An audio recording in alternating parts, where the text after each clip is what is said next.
Bienvenidos mis queridos writers. En el video de hoy tengo un entrevistado que nos va a estar hablando de un tema súper interesante y que seguramente no habrán escuchado hablar de este tema por ahí, al menos no muy a menudo. Él es Salvador Rivas y es experto intercultural. Y con él vamos a estar hablando sobre cómo nos afecta nuestra personalidad, nuestra cultura, el país donde vivimos, a nuestra vida personal, a nuestra vida empresarial, laboral, a nuestro dinero, a cómo gestionamos nuestro dinero y qué cosas podemos hacer para poder aprovechar toda la información que tenemos hoy en día allá afuera, aunque sea de otra cultura distinta a la nuestra. Así que quédate hasta el final porque, como podrás ver, es un tema súper interesante. Mi nombre es Alejandra Rodríguez y estás viendo Write It Finanzas. Entonces, a darle la bienvenida a Salvador. Bienvenido, Salvador. Muchas gracias, Alejandra, por tu invitación a hablar en tu canal. Es para mí un honor y un privilegio estar aquí. Como bien sabes, me gusta empezar mis entrevistas indagando un poco sobre el pasado de mis entrevistados, sobre todo el pasado relacionado con el dinero. Así que me gustaría que nos contaras cómo fue que tú aprendiste a gestionar tu dinero. ¿Cómo era en casa, de pequeño? Si alguien te ha enseñado, si tus padres te enseñaban, si te daban pagas, si tenías una hucha, o cómo fue que tú has aprendido lo que tú sabes sobre el dinero. Pues la verdad es que aprendí a gestionarme mi propia hucha siendo muy joven, siendo muy niño. Yo era muy ahorrador y me gustaba tener mi propia hucha e ir introduciendo estas moneditas que me daban mis tíos, así en ocasiones especiales y demás. Y la verdad es que cuando empecé ya a gestionar el dinero de una manera un poco más seria fue cuando ya me fui a vivir fuera, cuando estudié en la universidad. Yo vivo en Mallorca, entonces estudié en Barcelona y ahí sí que no me daban una paga semanal, sino que a medida que lo iba, o mensual, sino que a medida que yo iba, o sea, me ingresaban una cierta cantidad y cuando ya iba acabando el dinero, pues me volvían a ingresar, ¿no? No era al contrario que muchos de mis compañeros de carrera, que ellos les ingresaban, no sé, unos 500 euros al mes o algo así, con eso tenían que pagar el piso, algunos libros, material escolar, tal, y estaban a principio de mes, tenían un dineral, ¿no? Que lo derrochaban, ¿no? Íbamos de fiesta, tal, no sé qué. Y estaba la última semana de mes, pues comiendo macarrones, apenas macarrones, ¿vale? Y tú no, la última semana del mes pedías más dinero. No, mis amigos, oye, vamos a quedar tal. Ayúdanos porque nos hemos quedado sin. Yo la verdad nunca he tenido este problema, he sido bastante ahorrador y no he derrochado, no me ha quemado nunca el dinero en el bolsillo y siempre me lo he podido administrar bien, aunque nunca he conseguido amasar una gran cantidad. Pero fue autodidacta, digamos, ¿no es algo que te hayan transmitido tus padres o cómo fue? Fue autodidacta. Y debo decir que yo me sé administrar el dinero de los gastos diarios o regulares, pero no soy bueno en finanzas. O sea, yo no sé invertir y de hecho me gestiono muy mal mi sueldo. O sea, quiero decir, me gestiono bien mis ahorros. No, tampoco puedo decir que me gestione bien los ahorros. Mis gastos habituales, quiero decir, no me gasto más de lo que tengo, eso sí puedo decirlo, pero no he aprendido a ahorrar no he aprendido a invertir este dinero ahorrado o este excedente que me puede quedar a final de mes. Eso debo admitir que no y debería pues visitar más a menudo tu canal y tal vez contratar algunos de tus servicios de consultoría financiera. Muy bien, ahora me gustaría que nos contaras, bueno, recién nos contaste que te fuiste a Barcelona a estudiar, pero lo interesante es que estudiaste arquitectura, ¿verdad? Que no tiene mucho que ver con lo que haces ahora. Cuéntanos un poco ¿Por qué? ¿Por qué estudiaste primero arquitectura y luego qué fue lo que te hizo cambiar de rumbo? ¿Cómo fue esa transición? Ujú. La verdad, estudié arquitectura técnica porque no sabía muy bien qué hacer. Y fue un poco por descarte, mi padre me ayudó un poco, ¿no? Tal vez te pudiera gustar esto, te pudiera gustar esto o lo otro. Y entre las 3 o 4 carreras profesionales que él me mencionó, pues la arquitectura fue la que me llamó más la atención. Pero bueno, al fin y al cabo yo creo que todos los errores tienen su parte de acierto y la verdad es que he disfrutado muchísimo tiempo trabajando como tal. Yo he trabajado como arquitecto durante 15 años y, y esto me ha permitido estar en situaciones sin haber tenido esa titulación, pues igual me hubiese resultado difícil acceder. Te pongo un ejemplo. Me llamaron de uno de los hitos importantes que me han llevado a donde estoy ahora fue empezar a trabajar con Médicos Sin Fronteras. Claro, ellos me contrataron porque necesitaban que alguien como yo pues les ayudara a diseñar y construir un hospital para que los médicos y personal sanitario lo pudiesen gestionar. Y claro, y eso me llevó, me permitió tener un trabajo que a la vez me permitía vivir en sitios muy exóticos, me permitía vivir una aventura y sí, me permitía pues explorar el mundo, que era la vocación que yo tenía de niño. O Y sea, fue un yo poco lo que te hizo despertar ese gusanito de cambiar de carrera, de rumbo. totalmente, pero luego cada cosa, ¿ves? Cada paso que das en la vida, pues te lleva al siguiente, aunque tú no sepas dónde vas. Y después quiero decir que el paso por Médicos Sin Fronteras me llevó a Naciones Unidas y me llevó a la Corte Penal Internacional y ahí fue donde, como parte de la inducción que nos daban a todos los recién llegados a esa institución, me dieron un día entero de formación intercultural.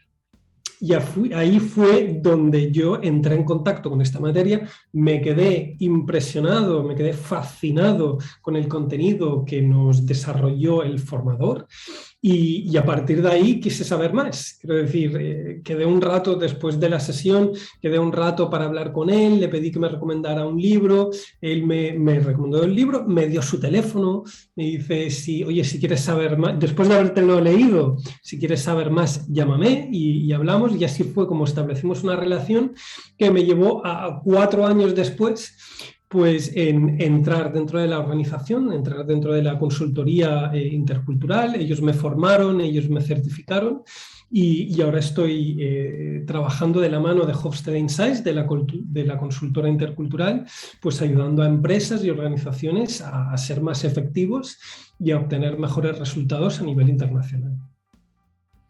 Pues me parece súper interesante y ahora le voy a contar un poco a mis writers por qué te he invitado. ¿Por qué te he invitado? Porque ahora se estarán pensando, y todo esto está muy bien, pero ¿qué tiene que ver todo esto con las finanzas, no? Pues todo tiene que ver con todo. Al menos en mi cabeza todo tiene que ver con las finanzas. Pues resulta que Salvador es un compañero, cómo no, de Toastmaster del Club de Oratoria, que ya mis writers me lo habrán escuchado nombrar 10.000 veces, y de hecho he entrevistado ya a unos cuantos compañeros. Pues Salvador también es compañero del Club de Oratoria, y hace unas cuantas semanas él estaba dando un discurso sobre este tema justamente estabas hablando, me acuerdo, de lo de Médicos Sin Fronteras y de los cambios, ¿no? de las diferencias culturales y de lo importante que es en cuanto a la comunicación y a relacionarse con otros, las diferencias culturales. Y yo pensé, esto es súper interesante. ¿Por qué? Una cosa que yo noto mucho entre mis alumnos, entre la gente que me sigue, como sabrás, tengo una audiencia muy internacional. Y además, en en el habla hispana, digamos, en los países que hablan en español, hay muchos países distintos. Entonces, si tú te pones a leer, por ejemplo, libros en español, te puedes encontrar libros de autores de distintos países que tienen distintas culturas. Y además a eso, si le sumamos, por ejemplo, libros o blogs o lo que sea, que están originalmente están en otro idioma, imagínate un libro que se escribió en Estados Unidos, que está traducido, y claro, pero está pensado para un público estadounidense, por ejemplo, que esto también es algo que yo comento mucho a la hora de hacer resúmenes de libros, que hay muchos libros que digo, bueno, este es un autor de tal país que está pensado para este público, pero a pesar de eso hay cosas que aplican para todos. Y creo que eso es una habilidad que todos deberíamos tener, el saber diferenciar qué cosas son exclusivamente culturales y que a lo mejor pues a mí no me sirven, no me aplican porque yo no vivo en ese país o no tengo ese tipo de cultura, de las cosas que son principios básicos y que aunque yo me esté leyendo un libro que se escribió en Estados Unidos para un público norteamericano y yo no vivo en Estados Unidos, que así todo yo puedo escarbar de ahí y quitar cosas y puedo sacarle provecho a eso. Y no quedarme en el solo, bueno, esto en Estados Unidos, o esto en México, o esto en España, o esto en no sé dónde, pero a mí no me sirve porque yo vivo aquí o porque yo tal. Entonces, ¿cómo crees tú que podemos hacer, que cualquier persona puede hacer para poder hacer esto, ¿no? Para poder diferenciar las cosas que son exclusivamente culturales de las cosas que son principios básicos? Pues la verdad es que si tú o cualquier persona que ya haya tenido esta reflexión, esto es un paso adelante espectacular, porque la gran mayoría de las personas no tienen esta reflexión, simplemente se toman un libro, se toman una fórmula determinada, un estilo de gestión empresarial determinado y piensan o dan por hecho que esta es un sistema de gestión universal. Y entonces lo toman como tal e empiezan a implementarlo en cualquier parte del mundo esperando obtener los mismos resultados. Esta es la tónica habitual. Esto es lo que yo más veo. Y te daré muchísimos ejemplos a lo largo de la noche. Pero entonces, si tú ya has tenido esta reflexión y tú ya eres consciente de que ciertas habilidades que aprendes mediante libros, mediante blogs, etcétera, etcétera, no son universales, sino que están fuertemente influidas por la cultura de cada país, tú ya tienes muchísimo ganado. Tú ya tienes muchísimo ganado. Ahora, segunda parte de la pregunta, ¿cómo puedo hacer para adaptar, para distinguir lo que es gestión universal o lo que es universal de lo que es cultural? Pues bueno, requiere de entrenamiento y requiere de mucha lectura y de mucha reflexión. Yo llevo con esta temática a tiempo completo, llevo 4 años, más 3 a tiempo parcial y como aficionado, y todavía estoy aprendiendo un montón de mis clientes y de la actividad que llevo a cabo y de nuevas lecturas que hago y demás. Pero tenemos que tener en cuenta que la cultura, por un lado, está nuestra personalidad individual, ¿vale? Esto es único para cada uno de nosotros. Entonces, independientemente de nuestra nacionalidad, todo el mundo tiene su personalidad y es bueno que así sea. Entonces, hay 8.000 millones de personalidades en todo el mundo. Y por otro lado está la naturaleza humana. Y eso es lo que nos une, lo que tenemos todos en común, es decir, la habilidad que tenemos de sentir, de reír, de llorar, de estar felices, de sentir ira, etcétera, etcétera. Todo lo demás, todo lo que está entre la naturaleza humana y nuestra personalidad, todo esto es cultura nacional. Y todo esto, toda esta cultura nacional no es universal. no es universal. Entonces, lo que sí puedes tomarte como algo que será universal, una técnica de gestión empresarial que será universal, es todo lo que tú creas que puede ser de naturaleza humana. Quiero decir, que sea de algo que no dependa ni de nuestra personalidad, ni de nuestra cultura. Es decir, lo que tenemos más arraigado, o sea, aquello que puedes comunicar sin palabras. Es aquello que puedes comunicar sin palabras. Porque todo lo demás, aunque cueste más o menos verlo, o sea, la gestión de personas es totalmente cultural. O sea, algo, por ejemplo, como el liderazgo efectivo de personas, esto es totalmente cultural.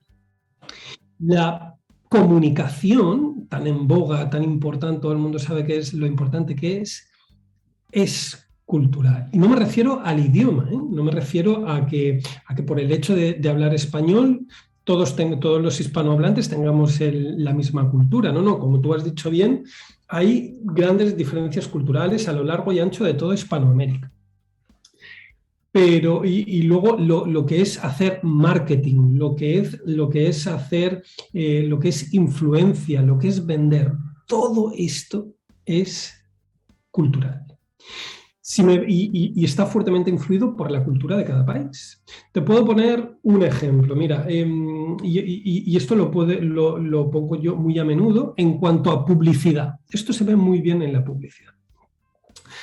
Bueno, explico muy brevemente que nosotros, o sea, yo soy consultor intercultural, yo me apoyo en el modelo de 6 dimensiones del profesor Hofstede y es un modelo mediante el cual podemos medir en cifras las diferencias culturales. Quiero decir, tenemos un Big Data, quiero decir, no nos lo hemos inventado ni los hemos sacado de las chisteras, sino que hemos recopilado Big Data de una manera científica y académica, y esto nos permite decir en qué grado las sociedades son o muy jerárquicas o muy igualitarias, o muy individualistas o muy colectivistas, o muy, por ejemplo, que tienen tendencia hacia la asertividad o hacia la humildad. Entonces, en todas aquellas culturas donde predomina un comportamiento asertivo, pues la publicidad es tremendamente asertiva.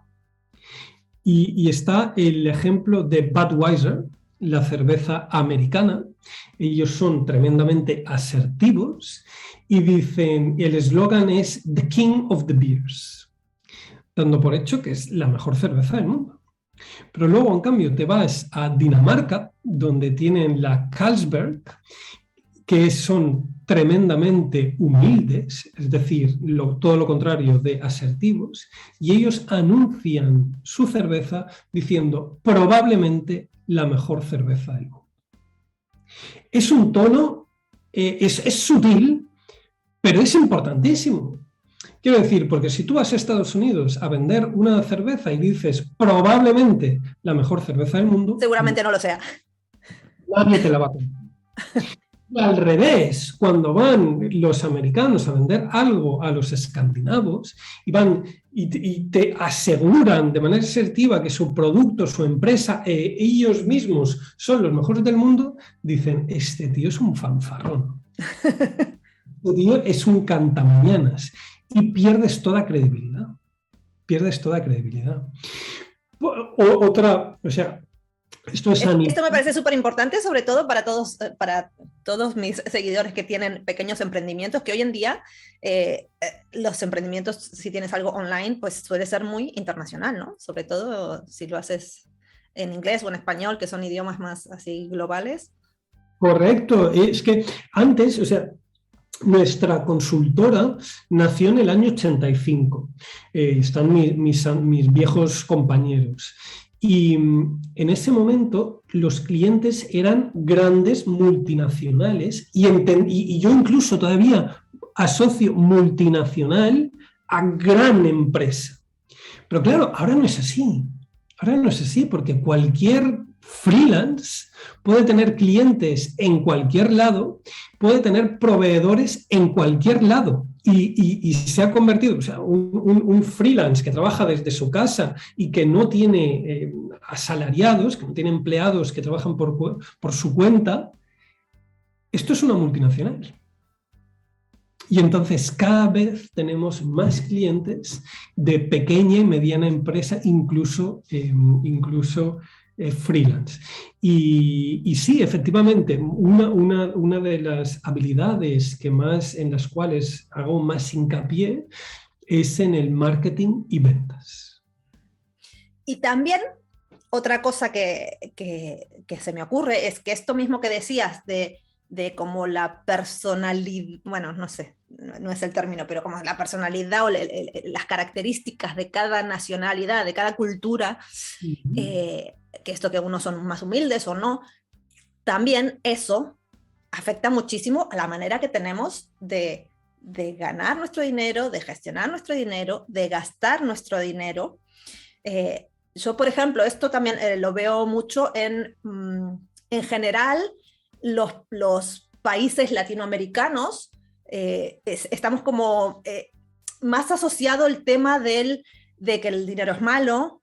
No sé si tiene que ver también por temas religiosos, que suelen ser países que son como más religiosos, y en las religiones suele asociarse ¿no? Esto o interpretarse que el dinero es algo malo, y entonces hay como más mentalidad de ese tipo, que a lo mejor una persona que vive en Estados Unidos o que se crió en Estados Unidos no lo tiene tanto, tiene otros problemas, que a lo mejor gasta demasiado o se endeuda demasiado, pero como que depende de dónde vivas o de la cultura que tengas, hay ciertas cosas que sí que se nota que en general cuestan más. ¿Tú cómo ves ese tema de cómo afecta la cultura en la que vivimos a nuestra manera de gestionar nuestro dinero, de ganar nuestro dinero, de ahorrar, de invertir?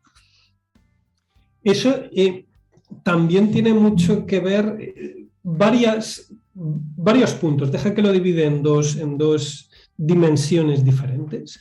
Una es, hay países, por ejemplo, en Estados Unidos, otra vez, pero también voy a mencionar el Reino Unido y Alemania, donde la gente, si tú preguntas en general, o sea, y ahí están los datos para demostrarlo, por supuesto hay excepciones, pero los datos están ahí, prefieren trabajar muchísimo, tener pocas vacaciones y trabajar largas jornadas para obtener un mayor salario y para obtener un estatus social mayor. Entonces, oye, yo me sacrifico mi tiempo libre para poder tener mejor salario y entonces tener un mejor estatus económico. Mientras que en muchísimos otros países, como por ejemplo Holanda, donde he vivido muchísimo tiempo, es al revés. La gente prefiere, hay muchísimas personas que trabajan, que renuncian a un 20% de su sueldo para trabajar un día menos. Los hay que aprovechan para, bueno, sobre todo los que tienen niños pequeños. Hay muchísima gente que renuncia a un ascenso porque simplemente no quieren asumir esta responsabilidad y dicen, bueno, yo tengo un sueldo decente y o sea, un poco más o menos no me va a cambiar la vida y yo prefiero quedarme así. Y esto, cuando lo confrontas con otras sociedades en el otro extremo, es muy sorprendente, ¿no? Porque además en Holanda resulta que el coordinador de un equipo, o sea, el líder de un equipo, ya no se llama jefe, sino que se llama un coordinador. Y claro, un coordinador de un equipo no está ahí para dar instrucciones y comprobar su cumplimiento y dar dirección, sino que está ahí para coordinar, para facilitar, para coordinar. Para organizar, digamos, el equipo. Para organizar. Entonces, es un marrón. O sea, ser un coordinador no es un privilegio, sino que es una carga, prácticamente, ¿no? Y como encima se da se da también por temas culturales, la diferencia salarial no es tanta, pues lo que acaba pasando es que muchísima gente renuncia a un ascenso, incluso y de tal manera que resulta difícil cubrir ciertas posiciones de responsabilidad. Y lo que acaba pasando es que en un equipo pues se turnan, ¿no? Ya, oye, durante 3 años tú vas a ser el coordinador, después 3 años te va a tocar a la persona número 2 y 3 años después va a tocar a la persona número 3, ¿no? Se reparten, se organizan de tal manera que todos tengan que pasar por esa posición que no es de privilegio, sino que es de carga laboral en cuanto a tiempo y que representa un sacrificio personal. ¿Vale? Pero claro, en sociedades como China, por ejemplo, claro, nunca nadie en la vida ha rechazado un aumento, un ascenso. ¿Por qué? Porque ya no es solo esa diferencia salarial, sino que es el estatus, ¿vale? Es el estatus social y económico. Y si dentro de 3 años me tienen que sustituir y yo tengo que cambiarme con una persona de mi equipo, o sea, con un subordinado, esto es una degradación insoportable. O sea, yo antes me corto las venas que aceptar una degradación en el puesto de trabajo. ¿Vale? Entonces, aquí está mucho la diferencia, el trabajar para vivir o vivir para trabajar. Y hay países donde la gran mayoría de gente, la gran mayoría de las veces prefiere trabajar para vivir, mientras que hay otros países donde la gente prefiere vivir para trabajar. Y esto es cultural. Y entonces, cuando tú te encuentras, lees... Si se puede vivir bien sin trabajar, tanto mejor. Dedicarte a tus aficiones. A ver, no es que estén apáticos en el sofá, ¿no? Pero que simplemente valoran mucho su tiempo libre y sus vacaciones y el ir, pasar el fin de semana en el campo o en el camping o hacer pintura o hacer lectura, otras actividades diferentes al trabajo puro y duro. Entonces, claro, cuando tú lees un libro de desarrollo profesional y desarrollo personal en las cuales te empuja a ser el mejor, esto no resuena en la psique de holandeses, de noruegos, de suecos, etcétera, etcétera, etcétera. No, simplemente no resuena porque para ellos el ser el mejor, el destacar por encima de los demás, no es un valor importante. ¿Vale? Incluso en Holanda tienen un dicho que refleja a la perfección esta idea que acabo de explicar, que dice algo así, traducido, dice algo así como: ten cuidado que tu cabeza no sobresalga por encima de las demás cabezas, porque de lo contrario corres el riesgo de ser decapitado. Ya, esto demuestra, o sea, quiero decir, todo el mundo igual, no intentes sobresalir por encima de tu vecino porque está mal visto. ¿Vale? Cuando en otros sitios es al contrario, ¿no? Es esta competencia de... Pues el otro se compra un coche, pero yo también el otro se compra no sé cuánto, yo también. Es como que... Exactamente. Y es lo de también lo refleja muy bien, lo importante es participar o lo importante es ganar. Y esto se ve perfectamente porque en los países muy modestos todo el mundo te contesta que lo importante es participar en el juego. Y los padres y madres, cuando llevan a sus hijos a jugar el partido, les dicen, oye, no te preocupes, hazlo lo mejor que puedas, lo importante es participar. Mientras que en Estados Unidos o en la China te dicen, oye, a por ellos, a ganar, hay que ganar. Y este espíritu competitivo que te enseñan de niño cuando tú vas a jugar al fútbol o al básquet o así, se refleja en todo, en todos los aspectos de tu vida. Se refleja en todo y se refleja en la empresa también y en cómo tú te comportas. Me explicaron una anécdota muy divertida acerca de esto, y era que en Estados Unidos había un gestor de una fábrica, era una de estas cadenas de producción en las cuales trabajaban 16 horas. Y eran 8 horas un turno y 8 horas el otro turno.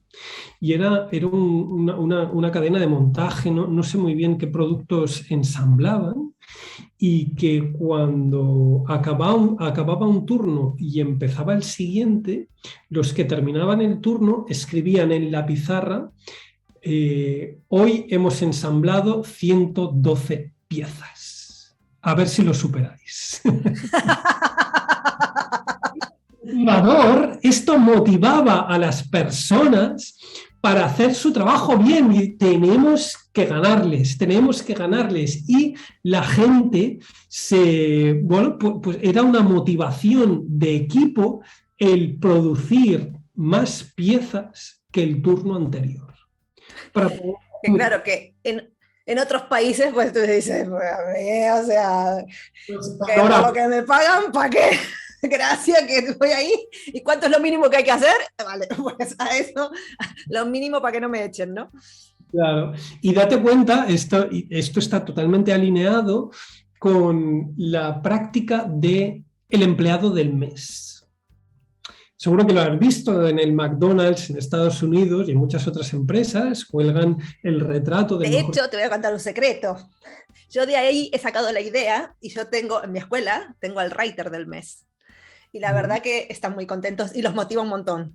Porque elijo, pues, al que se pone más las pilas, al que hace más la tarea, al que está ahí más, pues ese es el writer del mes. Y entonces, pues, ahí se crea ahí un poco de pica entre ellos y a ver... Y bueno, te motiva a querer también avanzar y ponerte las pilas. Hello. Correcto. Pero claro, ten cuidado porque hay otras culturas donde esto no gusta, no te hacen, o sea, no sé si cuelgas la foto de la persona de... Solo en la escuela, solo para los alumnos. Muy bien, pues hay personas... Solo si ellos quieren. Hay culturas donde esto es desmotivador y que incluso te pueden decir, oye, no pongas mi foto ahí, por favor, porque me desmotiva y es que el mes siguiente voy a trabajar menos adrede para dejar de estar ahí. ¿No? Y esto ocurre con ciertas culturas, no en todas, pero en ciertas culturas. Y hay que tenerlo en cuenta, ¿no? ¿Cuántas veces hemos visto donde se hace, sobre todo en los estudiantes adolescentes o jóvenes, en los cuales se hace bullying al empollón? Mejor va, ¿no? Y esto es el mundo al revés. Pero pues esto sucede muy a menudo, ¿no? Y esto es cultural. Y luego, para terminar... Bueno, por suerte, entre mis writers no se hacen bullying, al contrario. Cada vez que sale el writer del mes, ¡ay, te felicito! Y se animan y ¡uy, qué guay! Así que, por suerte. Bueno, pues serán, tal vez, habría que ver los datos de tu escuela, ¿no? Y comprobar de qué países provienen mayoritariamente estas personas y ver si coinciden, si casan estos datos o no. Esto sería muy divertido verlo. Y luego, para terminar de contestar a tu pregunta inicial, hay otra dimensión que en cuanto a gestión de dinero, que no tiene nada que ver con la que te acabo de describir anteriormente, sino que tiene que ver con la llamamos nosotros indulgencia. E indulgencia tiene que ver con cuán seriamente nos tomamos la vida.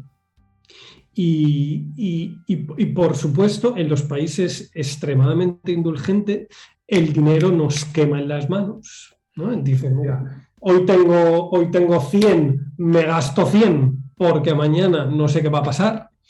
Mientras que en otros países donde no son tan indulgentes, es mucho más el ahorrar para mañana, incluso hacer inversiones, etcétera, etcétera, ¿no? Yo lo que siempre les digo a mis alumnos es que la idea es encontrar un equilibrio entre eso, ¿no? Porque ahorrar para mañana, o sea, no, siempre digo que la vida son 2 días, la idea es pasarla bien los 2 días, no pasarla bien uno a costa del otro, ¿no? O sea, ni el disfrutar así la vida todo y no pensar en el mañana, porque si no me muero mañana, ¿qué? y el tampoco ahorrar todo para mañana y no disfrutar el hoy, porque ¿y si me muero mañana, qué? ¿No? Es como buscar ese equilibrio entre el disfrute actual y el disfrute futuro. Uh-huh. Sí, esto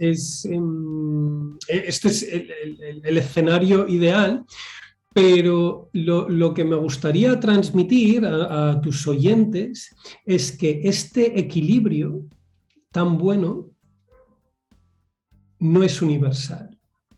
Quiero decir que en unos países este equilibrio estará en un punto y en otros países este equilibrio estará en otro punto. Desarrolla un poco más, a ver cómo es eso. En los países indulgentes, como por ejemplo, y ahora hablo de memoria, Venezuela y el Caribe, son tremendamente indulgentes, es decir, que su equilibrio entre el gasto y el ahorro tenderá un poco más al gasto de hoy y al ahorro de mañana, mientras que en los países que están al otro extremo de la escala, acuérdate que tenemos todo perfectamente medido, como por ejemplo Pakistán y la India, donde son tremendamente ahorradores, este equilibrio entre el ahorro y el gasto estará mucho más tendiendo hacia el ahorro.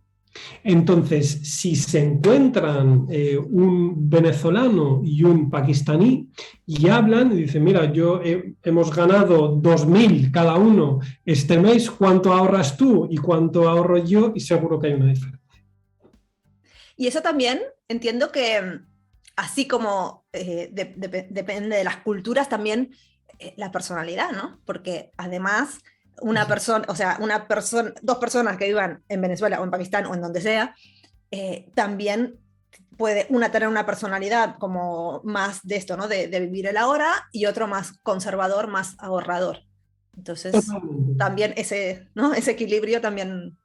Totalmente, sí. Nosotros lo que hacemos como consultores interculturales es... hay muchísimas personas, expertos, que trabajan el aspecto personal y de personalidad dentro de la empresa, y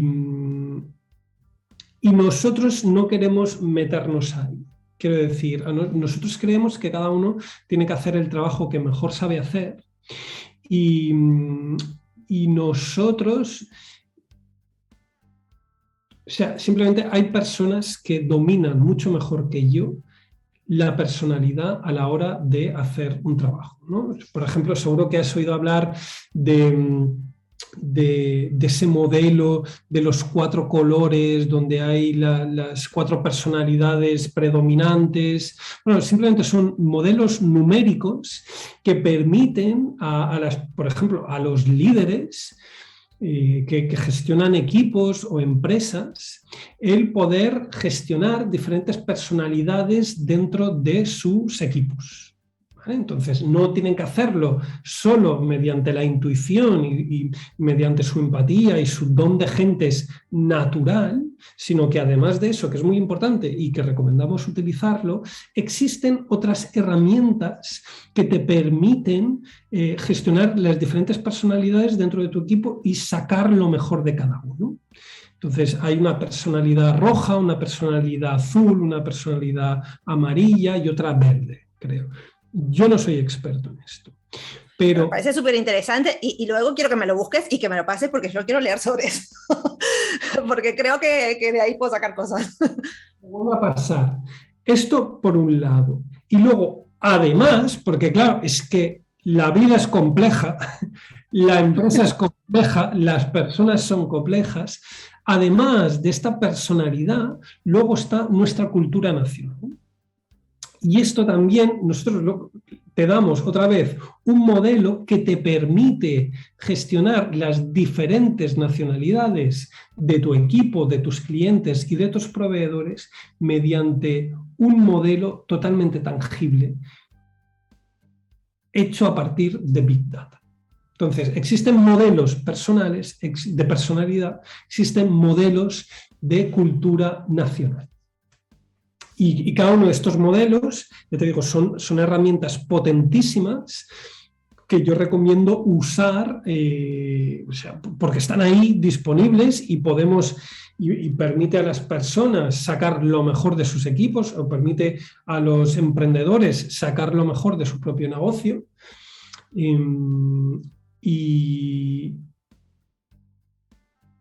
Pero no hay que mezclar, hay que tener en mente todo el rato cuando estás gestionando, cuando te estás fijando en la personalidad y cuando te estás fijando en la cultura nacional de cada individuo. Pues me parece súper interesante el tema y ya te digo, me interesó mucho eso de las personalidades y los colorines, que me lo voy a leer porque creo que el tema de la personalidad afecta muchísimo y yo también, otra de las cosas que siempre le digo a mis alumnos es que cada uno nos tenemos que conocer a uno mismo, ¿no? Porque lo que a mí me sirve a lo mejor a ti no te sirve, entonces tengo que saber cuáles son mis puntos débiles y mis puntos fuertes para poder crear un sistema que me funcione a mí.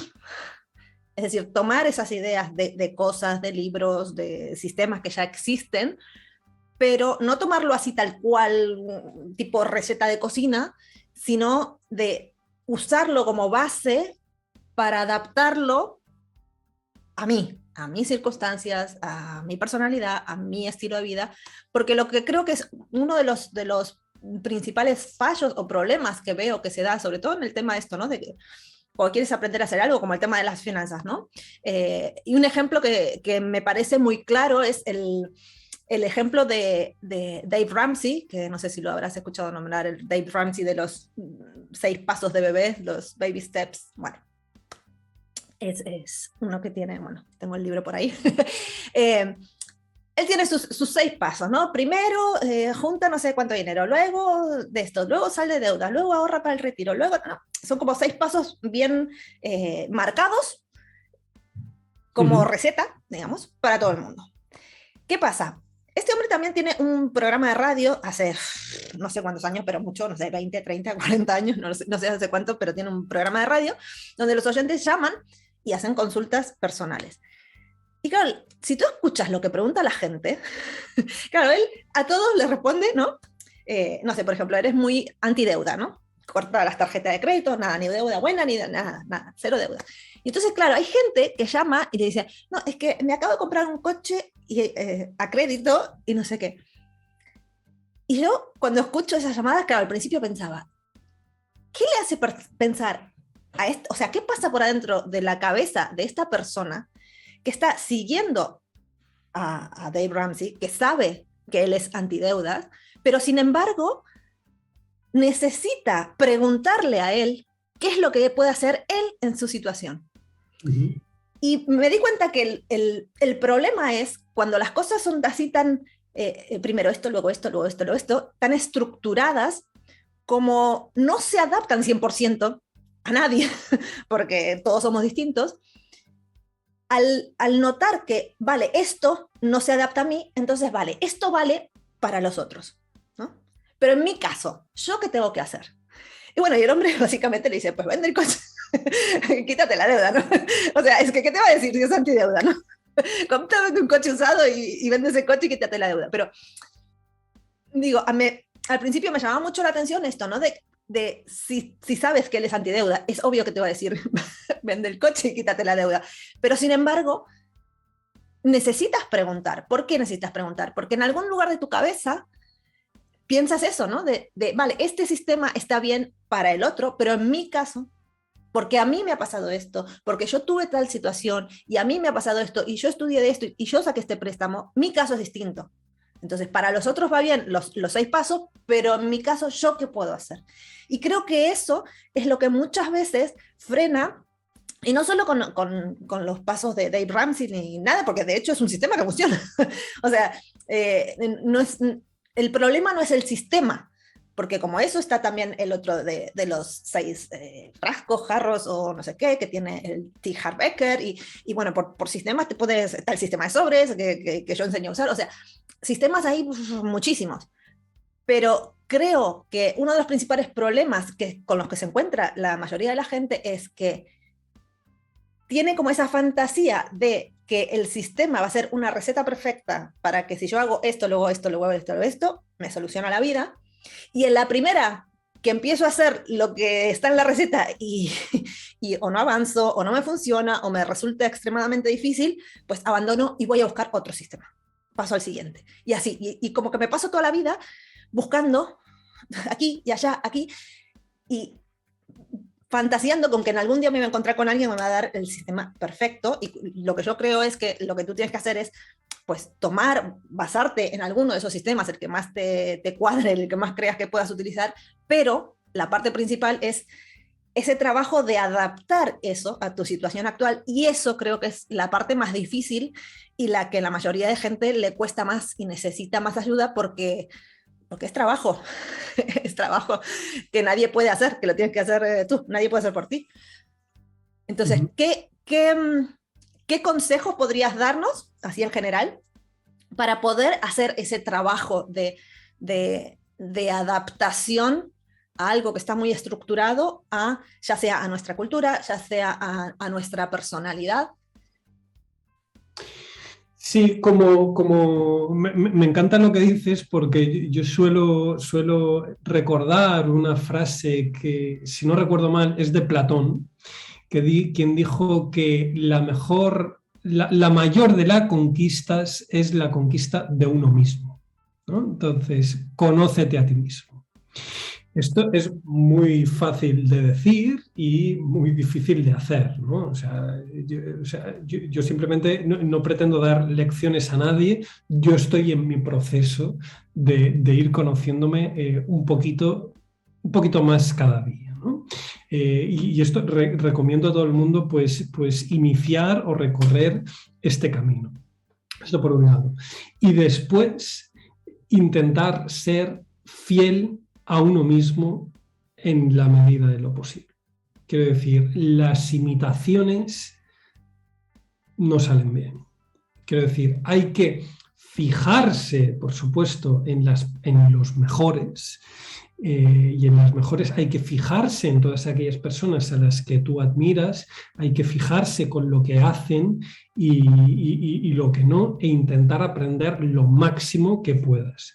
Pero nunca hay que intentar imitar a nadie, por mucho que lo admires, sino que tienes que encontrar tu propio estilo y debes aplicarlo.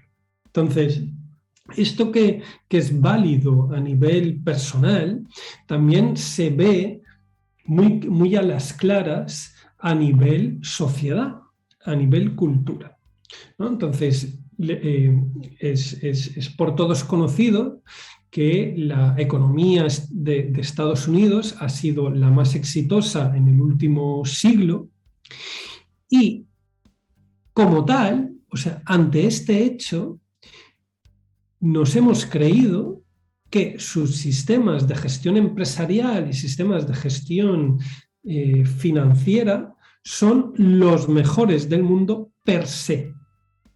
Quiero decir que como a ellos les va tan bien, entonces es porque... copiar. Hay que copiar. Pero esto es un gran error.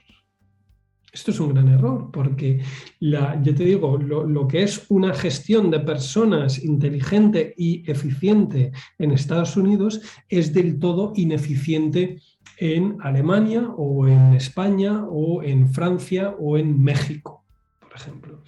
Y esto no lo hemos entendido todavía, ¿no? Entonces, el motivo por el cual las empresas de Estados Unidos lo han estado haciendo también, no es porque su sistema de gestión sea mejor al resto, sino es porque su sistema de gestión es fiel a su propia cultura, es compatible con su propia cultura. Entonces, claro, cuando tú sacas este sistema de gestión y lo intentas copiar y pegar en todo el mundo, pues obtienes resultados diferentes. Uno de ellos es la estructura matricial. La estructura matricial es esa por la cual cada persona dentro de una organización tiene doble reporte. Es decir, un responsable jerárquico y un responsable funcional, ¿vale? Entonces, y tiene que reportar, bueno, pues por un determinado, por unos asuntos a una persona y para otros asuntos a otra. Pero claro, el tener dos jefes es un cortocircuito paralizante en muchísimos otros países, en muchísimas otras culturas. Entonces, intentar forzar y meter esta estructura organizacional en cualquier país con calzador es contraproducente, porque pretender que las personas actúen en contra de su propia cultura es algo contranatural y en consecuencia poco efectivo, ¿no? Entonces, hay países donde una persona quiere saber, oye, ¿quién es mi jefe? O sea, quiero tener claro quién manda aquí, quién me da las tareas y a quién y ante quién yo rindo cuentas. Y ya está, y esto es mi manera de trabajar. Y entonces el dispersar esta atención de las personas de otros países es totalmente contraproducente, ¿no? Y entonces el cómo adaptar estos sistemas, o sea, estas recetas que te dan, ¿no? El cómo poder adaptarte o hacer las recetas tuyas. Yo creo que es una pregunta general, pero yo diría, primero, hay muchas personas, yo mismo, yo el primero, que cometemos el error de llevar a cabo el paso número 1, el paso número 2, luego el paso número 3, como no me convence mucho, pues no lo doy, o lo doy de otra manera, o lo doy hacia otro lado, y entonces, claro, todo lo que hagas a partir de ahí, el 4, el 5, el 6, claro, es el mismo paso, pero desde un sitio diferente. Entonces, claro, estás abocado al fracaso, ¿no? Creo, es como si yo te doy las instrucciones claras de cómo salir de un laberinto, ¿no? Derecha, izquierda, izquierda, izquierda, derecha, izquierda, pero tú a mitad de camino, en un paso, haces todo lo contrario. Y claro, todo lo que te he dado, todo lo que sigue está incorrecto, porque ya no estás donde deberías estar, ¿no? Entonces, yo lo recomendaría es, si te dan una receta de un experto, intenta aplicarla a rajatabla, y cuando tú ya lo tengas dominado, o sea, una y otra vez, cuando tú ya lo tengas interiorizado, entonces tú ya tienes la capacidad suficiente como para adaptártelo, como para hacértelo tuyo, ¿no? Pero lo de... Tal cual. De hecho, hay un video que luego pondré el enlace aquí, que más o menos estoy diciendo ese mismo mensaje, luego los dejaré por aquí porque es súper curioso esto que comentas. Y también, o sea, opino exactamente lo mismo, que muchas veces uno empieza a cambiar todo. Vale, el paso 1 es así, ¿no? El paso 2, bueno, pero a mí en realidad no, entonces pues lo hago de otra manera. Y el paso 3, bueno, pero bueno, claro, o sea, si empiezas a cambiar todo, no te va a funcionar. Entonces, que sí, que primero el tomar como, o sea, partir por algo que ya está inventado, antes de inventarte algo de cero, empezar por algo que está inventado, está probado, que funciona, intentar hacerlo lo mejor posible como es el sistema, y cuando recién lo tienes, lo comprendes al menos, y lo tienes incorporado, pues ahí sí el ir ajustándolo a lo tuyo, ¿no? Un ejemplo muy típico que pongo en este caso es el registro de gastos. O sea, mire por donde mire, a quien hable de finanzas personales, creo que todos te van a decir que, a ver, tienes que saber, o sea, para poder gestionar tu dinero tienes que saber lo que estás haciendo con el dinero. Entonces, como que el registro de gastos es como lo más básico, ¿no? Apunta a todo lo que haces, que te compres algo, pues apunta, ¿no? En el móvil, en una aplicación, en un papel, no sea, pero apunta, ¿no? Y esto es una de las cosas que, a ver, si nunca lo has hecho, es como súper tedioso. Te tengo que apuntar todo, bueno, no, en realidad no, porque si total uso la tarjeta y entonces ya queda ahí, entonces ¿para qué lo voy a apuntar? No lo apunto. Y entonces, es bueno, si ya empieza con el primer paso, que ya no lo haces, es lo que tú decías, bueno, luego normal que el segundo no te salga o el tercero no te salga. Entonces, me parece un consejo súper potente de esto, ¿no? De primero empezar, intenta apegarte lo máximo posible a las instrucciones, digamos, para luego, conociéndote a ti mismo, puedas ajustar y adaptar ese sistema para que te sea más cómodo, para que te sea más efectivo para tu vida en general. Sí, yo creo que es como estos grandes cocineros de alta cocina que toman un plato tradicional, una receta tradicional y le dan su toque personal o lo desarrollo. Primero tienen que dominar esa receta tradicional.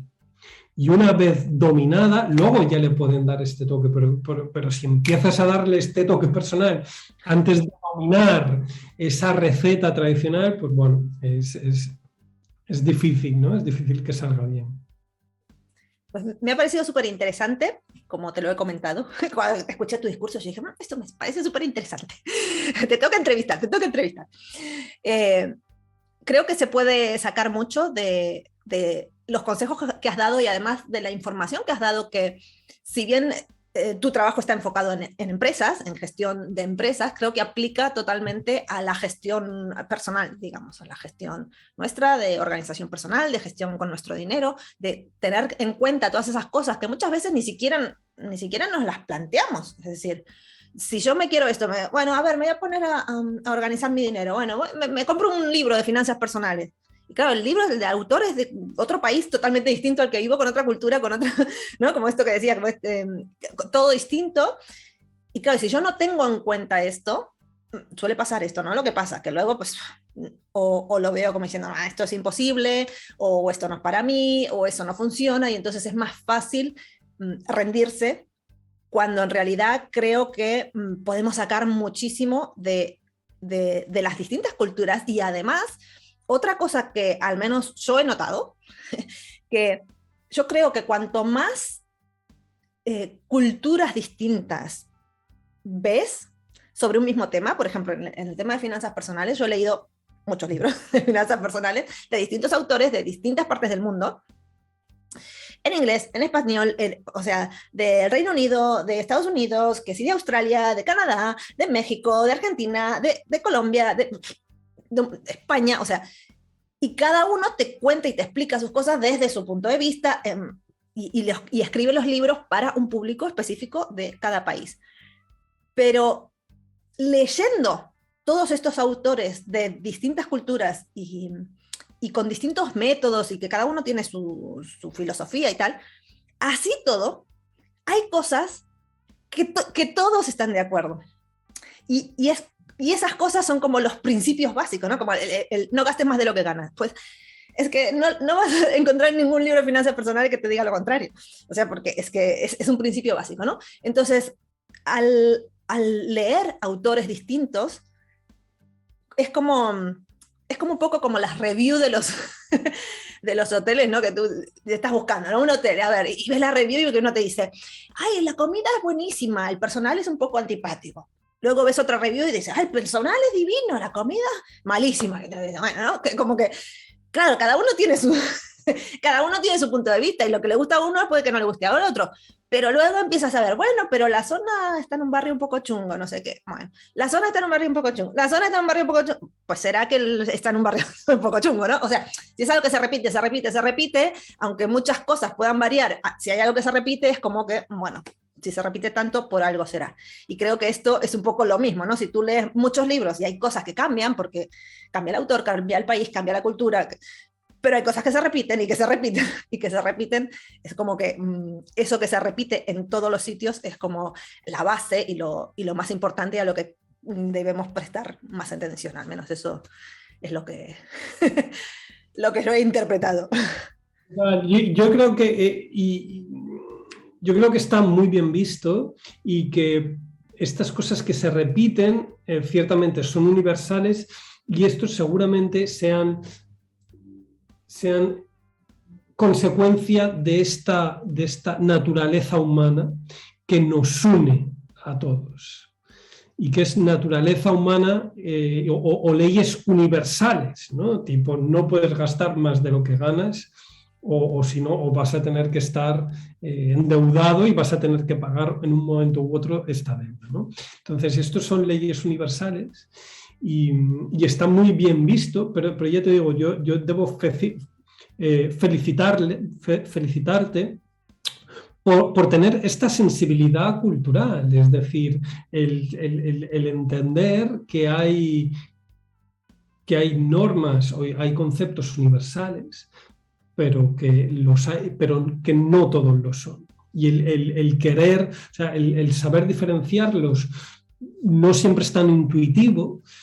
A veces es complejo, yo me apoyo en herramientas basadas en ciencia para hacerlo, pero el ser consciente ya es mucho ganado.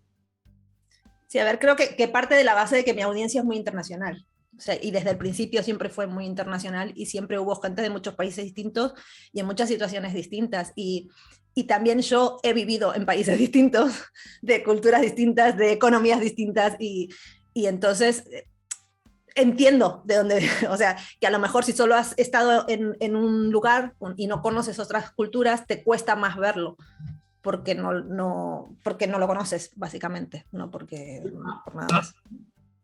Es correcto, pero a mí personalmente me sorprende la gran cantidad de personas que llevan muchísimos años expuestos a diferentes culturas, ya sea por motivo personal o motivo profesional, y que no tienen esa sensibilidad cultural. O sea, que viven en su propia burbuja y es mi manera de hacer es la correcta y la manera de hacer de los otros es incorrecta. Y hay muchísima gente que tiene esta actitud, ¿no? Incluso yo he tenido la suerte de tener personas quiero decir, estudiantes o alumnos de formación, personas muy senior que llevaban 30 años en la arena internacional y que después de haber terminado la sesión de formación se han acercado a mí para decirme, oye, o sea, ¿cómo puede ser que lleve 30 años sin saber esto? O sea, de repente, o sea, mi vida profesional ha cobrado sentido, ¿no? Porque ahora, o sea, ¿qué es lo que me pasó a mí? Cuando yo llevaba 15 años de carrera profesional cuando me encontré con esto. Y por supuesto, yo me estaba dando cuenta de que, bueno, de que en cada sitio hacían las cosas a su manera, en que la cultura influía en la manera que tenemos de hacer negocios, pero yo tenía que afrontar estas situaciones pues con intuición y con empatía, etcétera, etcétera. No sabía que había una herramienta, ¿no? Y entonces yo me he encontrado con gente senior que me ha dicho, ostras, gracias porque yo ahora he atado un montón de cabos sueltos y ahora entiendo por qué pasaban ciertas cosas, por qué mis interlocutores se expresaban de cierta manera o reaccionaban de cierta manera. No era mala fe, no era incompetencia, era un choque cultural. cultural. Y ya está. Pues genial, me ha encantado, Salvador, tenerte en el canal. Siempre os quedamos, para variar, siempre os quedamos después de tomar ahí, tomando una cerveza y hablando de estos temas súper interesantes. Así que me ha encantado tenerte en el canal y que hayas compartido todo esto con mi audiencia, que como te digo es muy internacional, así que creo que puede aportar mucho. Y por último, que también a todos mis entrevistados me gusta preguntarles el ponerse un poco en los zapatos del otro, ¿no? Si tú ahora mismo tuvieras delante a una persona que quiere empezar a cambiar su vida, quiere empezar a conocerse a sí mismo, a ocuparse de su dinero, a este camino, ¿no? Y quiere comenzar y está un poco ahí frenado porque está como que no sabe qué hacer, no sabe para dónde ir, ¿qué consejo le darías a esa persona? Es un consejo, es algo en lo que yo he entrado o he descubierto hace relativamente poco y me está ayudando muchísimo ahora mismo, y es entrar en el mundo de los estoicos o leer a los estoicos, es leer a Séneca o a Marco Aurelio. Correcto. Son pequeñas píldoras, pequeñas citas que uno debe leer y reflexionar. O sea, no son para leerlas de un tirón, sino que es leer una cita y ya con eso tienes para todo el día. En plan calendario, ¿no? Te compras un calendario, Marco Aurelio, que seguramente habrá alguno por ahí. Día 1, frase, y así te quedas así todo el día. Yo no me lo he comprado todavía, pero está en mi lista y es el calendario del estoico. Es en el cual cada día tienes una pequeña reflexión y lo tienes así ordenado por días. Yo he oído hablar de él, pero todavía no me lo he comprado. Pues lo buscaré. Y si lo encuentro lo pondré en la descripción del video también para que lo quiera. Ahora también me lo quiero comprar, el calendario del estoico. Correcto. Muy buen consejo. Es simplemente intentar ser mejor persona, un 1% más, un 1% mejor todos los días. O sea, sin agobiarse, pero de manera consistente. Sin pausa, pero sin prisa. ¿No? Sin prisa, sí, sin pausa, pero sin prisa. Pues muchísimas gracias, Salvador. Y por último, no sé si quieres compartir... si hay gente, o sea, no sé si tienes redes sociales o si publicas en redes sociales o en alguna web o en algún sitio más información de este tipo. La gente que no te conoce de nada y dice, uy, qué interesante este tema, quiero saber más y quiere saber más sobre ti, ¿dónde te puede encontrar o qué puedo hacer? Sí, yo me centro en una única red social que es el LinkedIn y a partir de ahí pueden encontrar mi web y todo el contenido que publico y simplemente es buscar Salvador Rivas en el LinkedIn y ahí me van a encontrar y será un placer pues que puedan ver más contenido y que puedan, y si alguien tiene alguna duda, algún comentario, yo siempre estoy encantado de responder. Perfecto, pues muchísimas gracias. Muchas gracias a ti, Alejandra, ha sido un auténtico placer charlar contigo. Ha pasado una hora volando. Me lo he pasado muy bien y bueno, os deseo a toda tu audiencia, les deseo mucha prosperidad y mucha felicidad. Un abrazo. Hasta la próxima.